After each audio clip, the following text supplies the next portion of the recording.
France against Germany. This was the heavyweight clash, and France started their campaign with a win thanks to a Hummel's own goal.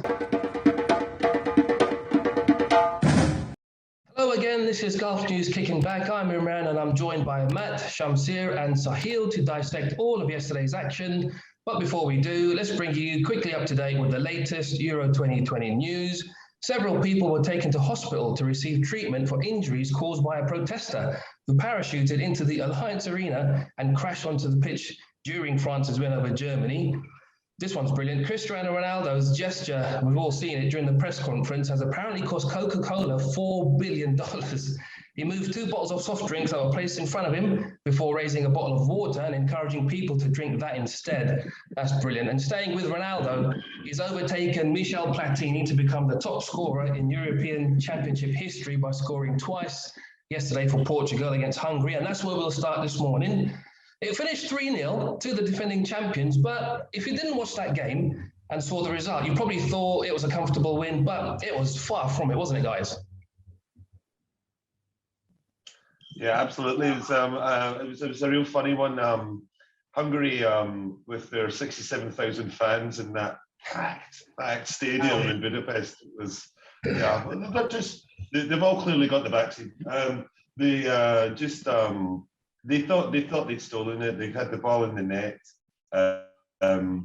Good old VAR deciding to come to Portugal's rescue, and then that was like with 10 minutes to go, and then they just fell apart after that. The heads dropped. Some sort of belief went out of the team, and then not one, not two, but 3 sucker punches right at the end. A real let off for Portugal, but again, Ronaldo showing that cool head and that little bit of extra class to make sure that Portugal got over the line. Yeah, like what Imran mentioned, if you're only looking at the stats, you would probably see that Portugal coasted against Hungary, but it was far from it. It was a very brave performance from Hungary. Yes, they parked the bus, but they were fighting. They were giving a proper fight, only for the footballing god to let them down, because football can be cruel at times, and Hungary knows that now, because that packed stadium in front of all those fans, Hungary fans, they deserve to get a point from that game. But towards the end of the game, they looked very tired, and you could see the players coming from the bench for Portugal, the likes of Rafa Silva, Andres Silva, and Renato Sanchez. Actually, Renato Sanchez was brilliant in that midfield after he came on, because his burst of pace, Hungary couldn't cope with him. But the game changed with a moment of luck. Rafael Guerreiro shouldn't have been there in that place because he's a left back player. He shouldn't be there in that box. But then he was there according to the wishes of the footballing god. And then the shot went inside the Hungary goalpost via a wicked deflection. So it was. I feel bad for Hungary, but all the talking points are with Cristiano Ronaldo. But if that deflection wouldn't have gone in, the talking points would have been on Cristiano Ronaldo for the negative reasons, because he missed a sitter in the first half. Yeah, definitely. First of all, it was so satisfying to watch more than 60,000 fans in the stadium. Let's be honest. After how long are we seeing a stadium packed? So yeah, but I just feel so sorry for the Hungarian team. They fought till the end. Jota was denied. Ronaldo missed a sitter. Bruno Fernandes was also denied in the second half by Glaski. But still, that lucky deflection, as Shamsher said. But also, it can be also counted as a heroic goal. Rafael Guerreiro is known for scoring goals. He's known for scoring goals for Borussia Dortmund. Even though he's a left back, he gets a decent amount of goals. So in the end, I would count it, yes, it was a lucky goal, but also a heroic goal. You needed that little bit of luck. So, and in the end, as mentioned, Rafa Silva made a fantastic impact. He won the penalty. He gave the assist to Cristiano Ronaldo. So in the end, decent day for Portugal, but a bit of luck was needed. And I definitely feel sorry for Hungary. Yeah, definitely, I think we all feel that way. I mean, Ronaldo, he didn't have the best of games for 80 minutes. And the result was really harsh from Hungary. They had one goal ruled out for offside, rightly so. But they had these little spells in the game, and I thought the captain, Adam Zali, Salai. Salai, yeah, he led by example. What a good captain's performance that was. His work rate off the ball was really good. He put himself about the whole game, and he made life uncomfortable for Pepe and Diaz, didn't he? Definitely, surely he did make it. He made it difficult. Pepe was struggling for a while, and people were able to dribble past him. Ruben Diaz had a good game.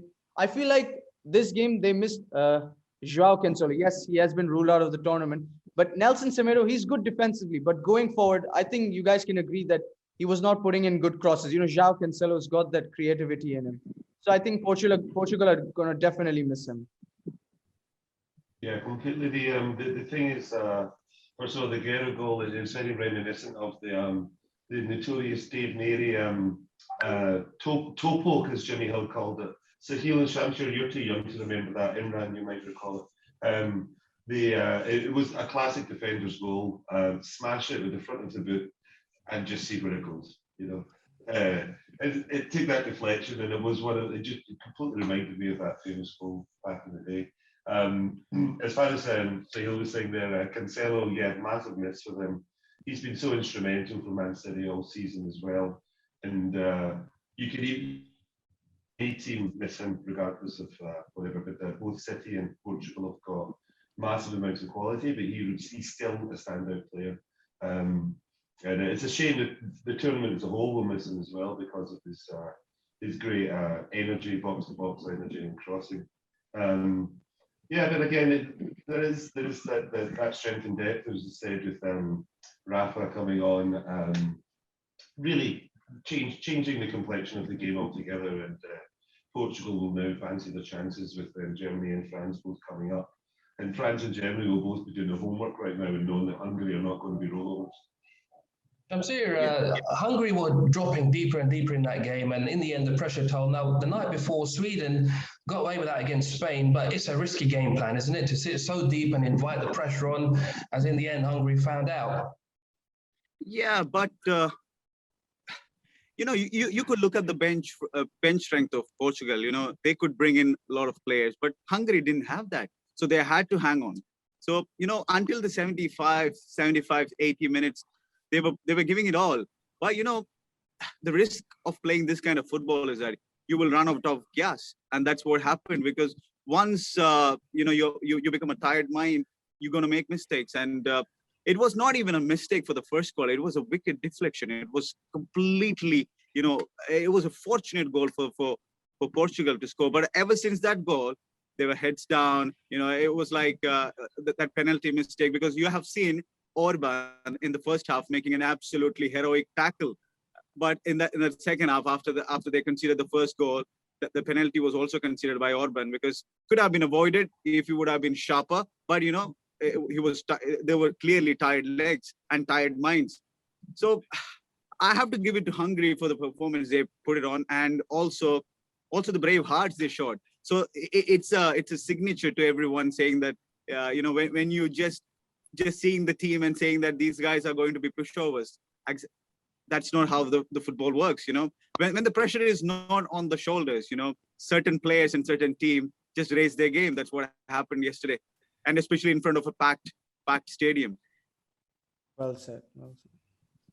Jota was very lively yesterday. He had a couple of good chances that were saved. One of those chances, though, really annoyed Ronaldo, who was far better placed in the box, but Jota went for goal, and you could see Ronaldo getting quite frustrated as that game went on. Clearly that record, the all-time record, in his mind. So to grab 2 goals, that'll be a huge boost for him, isn't it? I think he's going to beat Ali Day's 109 goal record. He's too good not to, isn't he? Yeah, I think there's the thing that Hungary were playing against them 2 teams yesterday. They were playing against Portugal and also playing against Ronaldo and his ego. He wants to be getting those goals. He's got a separate agenda. Obviously, he wants to defend the trophy with Portugal, but he's got his own agenda as he goes for Ali Day's record, 109. He's now on 105, I think, which is insane in the number of games he's got. His goal return is absolutely amazing in international football. And as you said, he got very annoyed when he thought I could have scored there, but Jota took the chance ahead of him. That again, that's where you see the flip side of Ronaldo not being a team player because he wants to be in the limelight as always, and he's been like that his entire career, and he's not going to change that.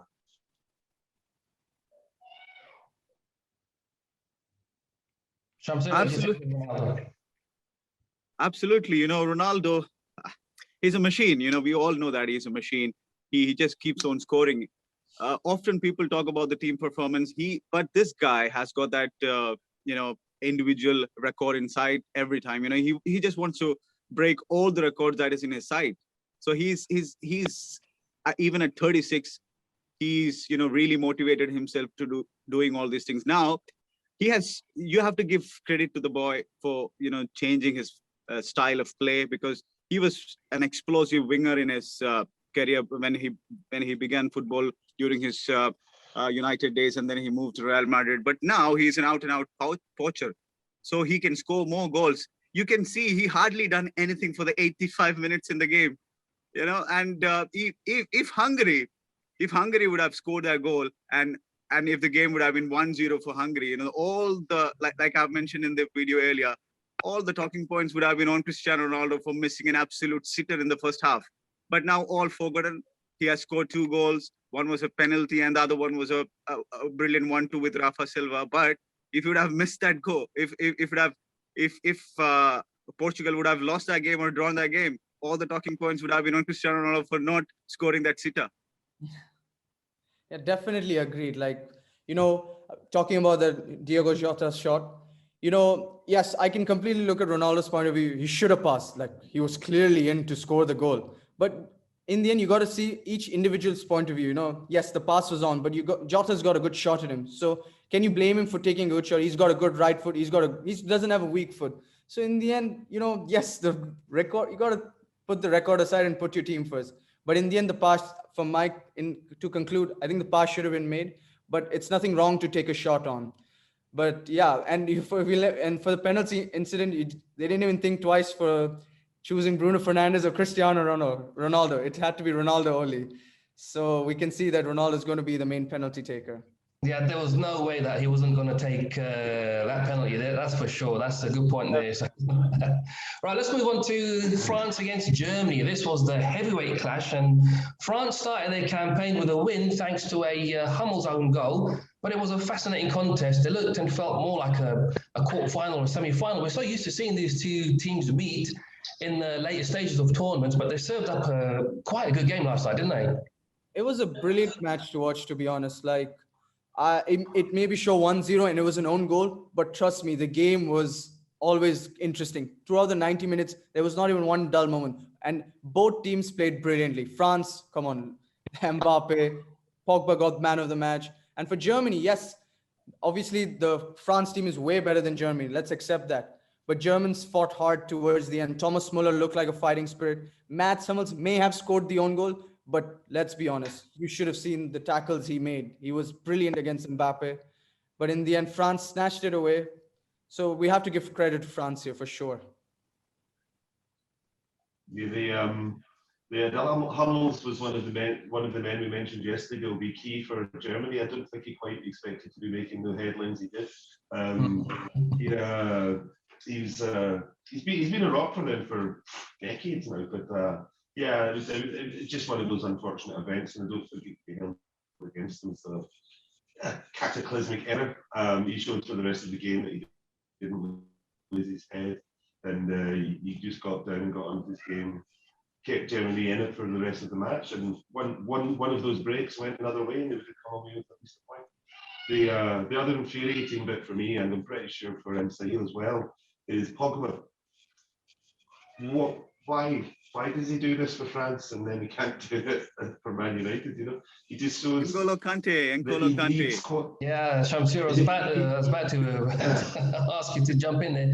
Before we do talk about Pogba and Kante, I think just a bit more about Germany. They were kind of toothless going forward and quite suspect at the back. I don't think France had to leave second or third gear. I mean, Germany played some nice footballs, but I thought it was too slow at times, and they lacked potency and movement up front. What do you think of their performance? it was like pedestrian kind of a performance from Germans. It you can look at the stats and see that Germans had more possession. It was actually France gave them that position. France told them, okay, you keep the ball. We know that you're not going to do anything with that. It was that simple because Kimpembe's and Varane, they were not dribbled past even once throughout that game. So that just shows that, the game was completely under control of the France. Germany, they, like I've mentioned in the preview, they looked really bad in defense. Under transition, if France were like moved to the second gear or third gear, like they could have scored like more goals because Germans were at the taking.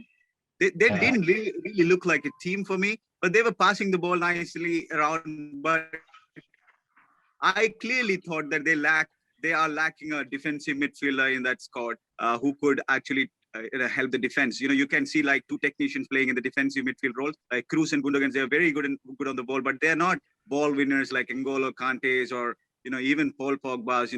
These guys are very, very solid technicians. So they need someone like an N'Golo, half of a player of an N'Golo Kante in that midfield. Otherwise, I don't see Germans getting their hopes high with that performance. I mean, No, I wanted to I think mention that- like half chances missed by, Gnabry should have scored. Let's be honest here. He should have scored his chance. It's not easy to get chances against France. As Shamsher said, look at that defense. Varane, Kimpembe, they were rock solid. So, I mean, Gnabry should have scored. Even Gundogan had a decent chance where he did not connect the ball well. So the Germans, they fought hard, but they're themselves to blame for missing their such small chances. Yeah.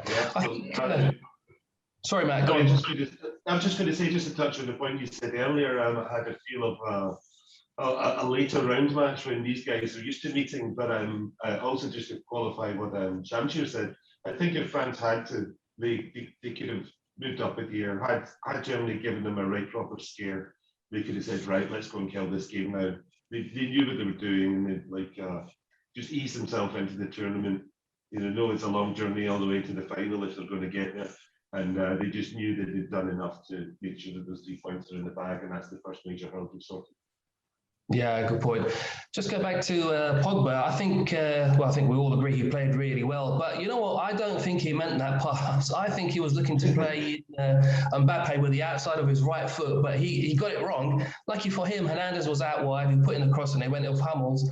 Otherwise, he had a good game. He won lots of tackles. He tracked back. He looked dangerous on the ball. But like we've mentioned, it's only because he's playing next to Kante. Now, an interesting fact, planet Earth is covered by 70% of water. The rest of it is covered by N'Golo Kante.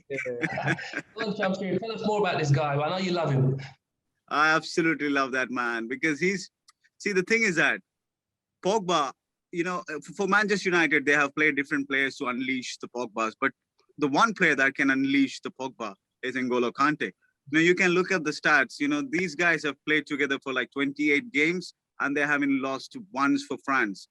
They have won 22 games in that period and drawn like 6 games. That's an impeccable record. So that just shows that how these two guys complement each other.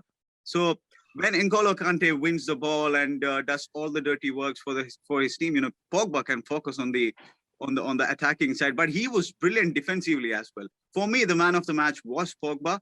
And like you have mentioned, he might not have meant that pass, but to try that outrageous, pass with his outside of his foot, that was absolutely impeccable. But when you look at the France squad in general, they're just making a statement saying that we are the team to beat in this tournament.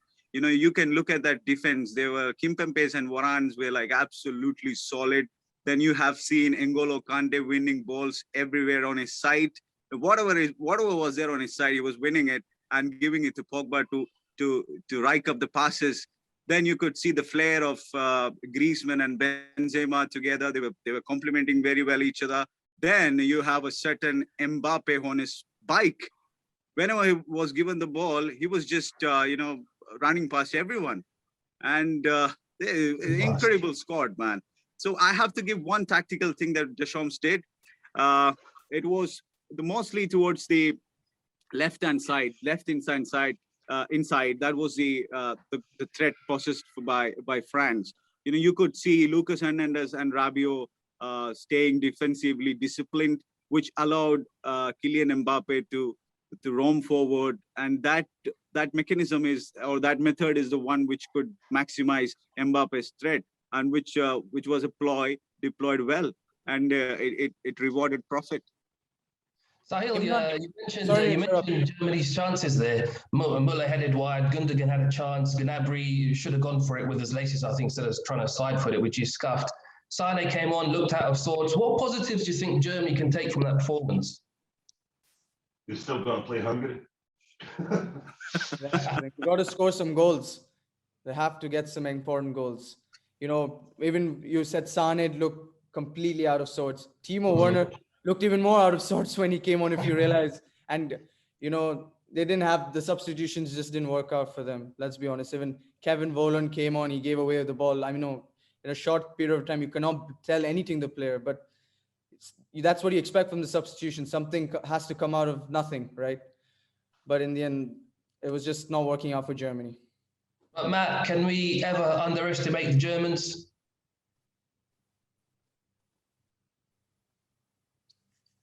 Hello, Matt? Matt is gone, it seems like. Okay, so we can't really underestimate the Germans, but what one problem that Germans had, they were playing with a false 9 in Gnabry. That's a problem for them. They don't have a proper number 9. But another positive that they can take is that in that group they have to play Portugal and Hungary.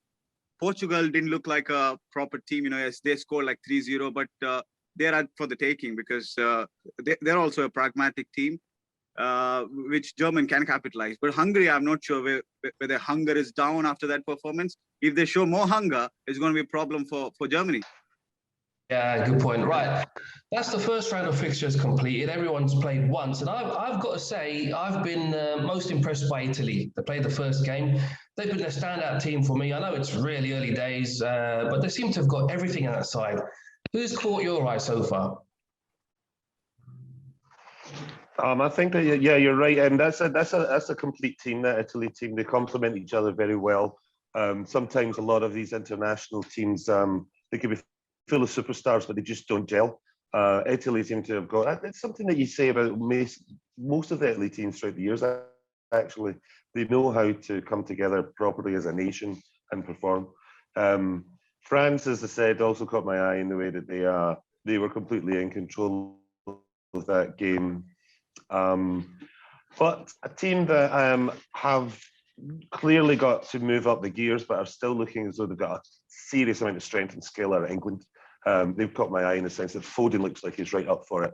Kane will come into the game as the tournament goes on, and Raheem. Oh, I think we've lost Matt again. I think that they're going to go the way. Matt gone in between and came back. Wow, magic. Yeah. For me, yes, like what Imran said, Italy looked, a complete side, but I still believe it is France. They haven't moved up a gear. They were because Italy played against Turkey and they were dominant in that game. But these guys played the strongest German side, and even against Germans, they just coasted it. I don't see it was a scraped win, but it was absolutely coasting, because they were under control. France were totally under control. They knew what they were doing. So I think France are the team to beat in this tournament. Sahil, and they have a certain N'Golo Kante, man. N'Golo Kante. Sahil, who's impressed you most so far? I mean, I got to go with France. I mean, they look rock solid everywhere, attacking, midfield, defending. Obviously, as mentioned by Matt, Italy is also pretty good, but they didn't play a great team, but France played a good team and they just look brilliant. So I have to go with France. I have no choice. I mean, I want to say England, but I have to say France for now. Definitely. Yeah, I think like Matt says, there's more to come from England. You're right. They didn't really play, apart from that first 20-minute spell in the first half, they were really good. But like we said, there's more to come from them. Just quickly moving on to today's fixtures. What do you think about Turkey against Wales? Quick predictions. Who's going to win that one? Let's go Wales. I'm going Turkey. Yeah, I think Wales will come good in that one. Shamsir, who's going to win? It's all about Turkey to react, man. And I think Turkey will win 1-0. All right, next one, Italy and Switzerland. I'm definitely going Italy there. Italy for sure. Come on, let's be honest here. Yeah, it's going to be. It could easily be another three goal romp, or it could be. You struggle to see where the goals will come from Switzerland. So yeah, there'll be a dominant performance again from Italy, and then they'll probably be stamping themselves as one of the favourites for the tournament after this. It's an important game for Switzerland. They can lose that game and still win the final game and go through to the round of 16, but they'll have to give a top performance. And but I still think Italy will be the favourites for this game. I think it'll be a 2-0 win for the Azuris. And finally, Finland against Russia. I think that's a draw. That's a draw. It's gonna be a pookie party, man. Come on, Finland's gotta win. Come on. I think Russia should win that game because Finland won that game. With the circumstances, but I think Russia have too much in their attack, especially with Golovins and Zuba. I think they should win that game. Yeah. Matt, what do you think? I agree. I think Russia will be too strong again for them, and Finland very fortunate in the first game, and I think that they've already spent their lucky chips, so they'll be on the end of a Russian hiding, I think. Oh, hiding. All right, I think that's enough for us for today. Remember to head to golfnews.com for all the latest news, and we shall see you tomorrow. Ciao. Thanks, guys.